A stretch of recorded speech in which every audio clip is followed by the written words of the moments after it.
I was never taught on how to deal with my inner child. Most men have not been taught how to effectively communicate their shame.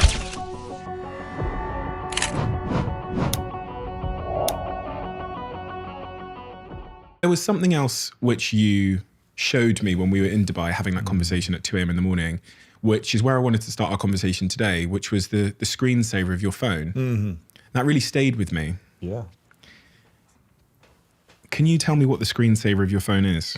This is, I don't know if you guys, for those watching on YouTube, I don't know if you guys can see this, but this is a photo of myself when I was probably about 5 years old.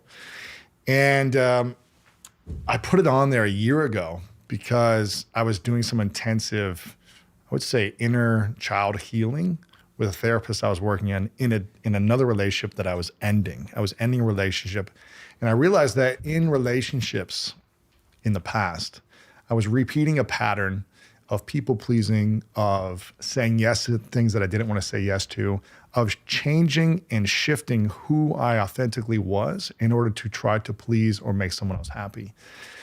And a lot of it came from the dynamics of my childhood, from being sexually abused, from having just a challenging, let's say, family dynamic with parents and things like that. And so for years, I was never taught on how to deal with my inner child. I never was taught how to heal the things that I was really wounded as a child. And so having these experiences of intensive emotional intelligence and therapy training on dealing with previous relationships and then in a current relationship was extremely helpful for me. And my therapist said, we got to heal that part of your life that is attached to a memory of a wound. And unless you heal that, you're to keep repeating certain patterns. And so that's why I had that on there. And I'm actually going to change it to a different period of time in my life when I was about 11 to 12. That's the next phase of growth for me, is to actually heal that next stage. So that's why I do it. What was the world and the perception of the world that 5-year-old Lewis Howes saw and felt? What was he feeling and seeing? Oh man, he was abandoned, he was abused, he was taken advantage of, he was unworthy, he was unlovable. And that was what I believed. And so it's hard to create a meaningful relationship with myself and with another person if that story or narrative or belief was still there for me, which it was unconsciously. So I needed to heal the memories of the past in order to create a healthy relationship with myself and others in the present. And where did that story come from, that he was unlovable? I've heard you describe yourself even as thinking you were dumb, thinking you weren't worthy of friendships and things like that. Absolutely. Where did all of that? I mean, it was all from real life experiences and results that I was experiencing. So just getting picked on as a kid, feeling neglected from parents and family members, feeling, again, sexual abuse that I dealt with, and struggling throughout school my entire childhood until it took me 7 years to finish college. I was in the bottom of my class in school, elementary, middle, and high school. And so the narrative was there were real world results that were showing me that I was unlovable or being taken advantage of or abused or these things. And so that stayed with me. And this is why I built a persona, or really a mask. I tried to mask it and defend myself by becoming a great athlete, by getting bigger, faster, and stronger so that I could defend myself against the feeling of being taken advantage of or abused. But that didn't leave me feeling fulfilled. It left me feeling angry and resentful. When you were, you have been very, very open about the abuse you suffered when you were 5 from a babysitter's son, I believe. Yeah.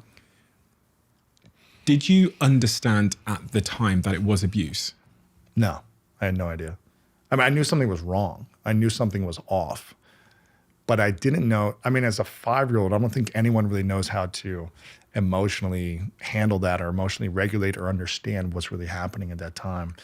But it was something that I lived with for every single day for 25 years. I thought about it. I thought about the instant, whether it be consciously or unconsciously, it was coming up. It might be a second or it might be minutes long of a memory, but it came up pretty much every day for 25 years until I went through a transformational workshop experience that got me to finally face it. And it wasn't until I faced it and started to integrate the healing of that moment that I felt like I was a prisoner for so long until it set me free of actually talking about my shame, expressing it, communicating it with my friends, my family. And then eventually I did a podcast about it, which took me about 6 months to publish because I recorded it. And I waited 6 months because I said, if people knew this about me, no one would love me. My business is over. I'm going to have no friends if people actually knew how shameful this thing was for me. And I think that was the biggest fear. But what I realized, this was back in 2013, maybe the end of 2013, early 2014. And I literally thought my life was over. I was like, no one is going to love me. But I also thought to myself, I can no longer be a prisoner inside with this information. I need to let it out. And if I can help one man heal from what they've been through, then it's worth it. I'm happy to lose everything if I can help one man.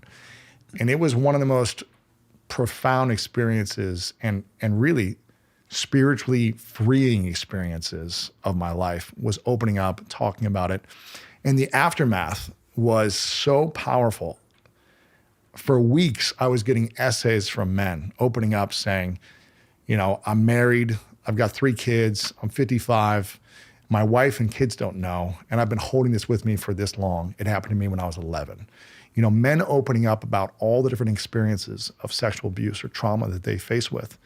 The challenge is most men have not been taught how to effectively communicate their shame, their guilt, their insecurities. There's not many guys that grow up saying, you know what, can we just have a coffee and talk about how shameful I feel about my past right now, or I don't really feel that good today, let's talk about it, or my body image is kind of off. Like, we don't do that generally as men. We're not taught how to do that in society. But when you ask women, how often do you meet with a girlfriend on a weekly basis to talk about your shame, your insecurities, the challenges you're dealing with in your relationships, struggles at work, whatever it might be? Women typically say they meet with their girlfriends every week, if not every single day. They'll have a conversation with a girlfriend, a sister, a mom about a challenge or just what's on their mind. But we just haven't been taught that. So I really wanted to change the narrative and be a model. There was no one that looked like me growing up that talked about these things. There was no athlete that I admired that was like on TV saying, I've been sexually abused, or I went through childhood trauma, or I didn't love myself, or I struggled with insecurities growing up. I didn't see that growing up as a kid. So my goal was to be a model of saying, I'm willing to lose everything if I can help men heal, because I truly believe a lot of the pain caused in the world is caused by men who have massive wounds, who are reactive because they don't know how to handle or regulate their emotions. And so they react in certain scenarios, whether it be domestic violence, domestic abuse, war, just reactions on social media causing more stress, screaming in a workplace, whatever it might be. Driving here in London, just people honking at the horn because they don't know how to handle their inner wounds, their emotional regulation. And I feel like if all humans, but men specifically, can continue to learn these tools, it'll be powerful. But we weren't taught this in school. There was nothing in school that was like, okay, emotional regulation 101 class. There was none of this. It was just suck it up, be a man, toughen up. We don't talk about these things. So, and I think the world has been shifting over the last 4 or 5 years as well, where it's more acceptable for men to talk about it with, social media in a good sense, allowing men to be more vulnerable and kind of lifting these conversations up about mental health. So I'm seeing that shift, but I just didn't see that or have a model when I was growing up.